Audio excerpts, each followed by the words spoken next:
Information ಇಲ್ಲದೆ ಇದ್ರೆ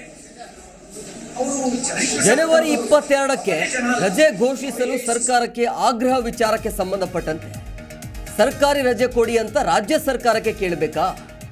BJP ಅಧಿಕಾರ ಇರುವಂತ ಕಡೆ ಈಗಾಗಲೇ ರಜೆ ಕೊಡಲಾಗಿದೆ, ಕೇಂದ್ರವೂ ಕೂಡ ರಜೆ ಕೊಟ್ಟಿದೆ, ಇಲ್ಲೂ ಕೊಡಬೇಕು ಅಂತೇಳಿ ಈಗ ರಾಜ್ಯ ಸರ್ಕಾರಕ್ಕೆ ಆಗ್ರಹಿಸಿದ್ದಾರೆ ಬಿಜೆಪಿ ಮುಖಂಡ ಸಿಟಿ ರವಿ. ಕಾಂಗ್ರೆಸ್ ಸರ್ಕಾರ ಇಷ್ಟು ದಿನ ಅಂದರೆ ಈಗಾಗಲೇ ಒಂದು ವಾರದ ಮುಂಚೆನೇ ಈಗ ಕಾಂಗ್ರೆಸ್ ಸರ್ಕಾರದಿಂದ ರಜೆ ಘೋಷಣೆ ಆಗಿದೆ. ಆದರೆ ಇಲ್ಲಿ ಈ ಕಾಂಗ್ರೆಸ್ ಸರ್ಕಾರ ಇದೆಯಲ್ಲ, ಇಷ್ಟು ದಿನ ಕಾದಿದೆ, ದೊಡ್ಡ ತಪ್ಪು ಅಂತೇಳಿ ಜನವರಿ 22ಕ್ಕೆ ರಜೆ ಘೋಷಿಸಲು ಸರ್ಕಾರಕ್ಕೆ ಆಗ್ರಹ ವಿಚಾರವಾಗಿ ಮಾತನಾಡಿದರು. ಅಂದರೆ ಕೇಂದ್ರದಲ್ಲಿ ಒಳಪಡುವಂಥ ಕಚೇರಿಗಳಿಗೆ ಈಗಾಗಲೇ ರಜೆ ಘೋಷಣೆ ಮಾಡಲಾಗಿದೆ ಅರ್ಧ ದಿನ. ಆದರೆ ನಮ್ಮ ರಾಜ್ಯದಲ್ಲಿ ಇಲ್ಲಿ ಕಾಂಗ್ರೆಸ್ ಸರ್ಕಾರ ಇರುವಂಥ ಹಿನ್ನೆಲೆಯಲ್ಲಿ ಇದುವರೆಗೂ ಕೂಡ ಕ್ಲಾರಿಟಿ ಇಲ್ಲ. ಅವತ್ತಿನ ದಿನ ಅಂದರೆ ಸೋಮವಾರ 22ನೇ ತಾರೀಕಿಗೆ ರಜೆ ಇದೆಯಾ ಇಲ್ಲ ಅನ್ನೋದು ಕೂಡ ಇನ್ನೂ ಕೂಡ ಕ್ಲಾರಿಟಿ ಇಲ್ಲ ನಮಗೆ. ಸೊ ಹಾಗಾಗಿ ಇಲ್ಲಿ ರಜೆ ನೀಡಬೇಕು ಅಂತೇಳಿ ಆಗ್ರಹಿಸಿದ್ದಾರೆ.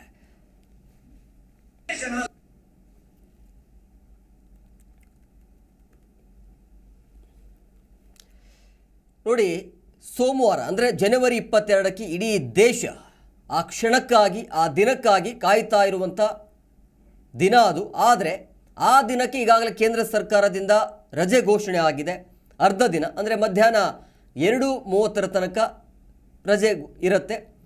ಆದರೆ ನಮ್ಮ ರಾಜ್ಯ ಸರ್ಕಾರದಲ್ಲಿ ಅಂದರೆ ಇಲ್ಲಿ ನಮ್ಮ ರಾಜ್ಯದಲ್ಲಿ ಇದುವರೆಗೂ ಕೂಡ ಕಾಂಗ್ರೆಸ್ ಸರ್ಕಾರದಿಂದ ಅಧಿಕೃತವಾಗಿ ಮಾಹಿತಿ ಬಿದ್ದಿಲ್ಲ.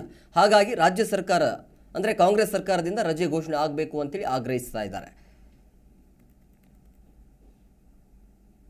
ನಿಮ್ಮ ಜಿ ಕನ್ನಡ ನ್ಯೂಸ್ ಚಾನೆಲ್ ಈಗ sun direct number 292, U digital number 162, city cable number 51, GTPL number 17, Abhishek cable number 821, Rockline telecommunication number 51, Shri Basaveshwara cable number 60, Vinayaka digital number 53 ನೆಟ್ವರ್ಕ್ಗಳಲ್ಲಿ ಲಭ್ಯ.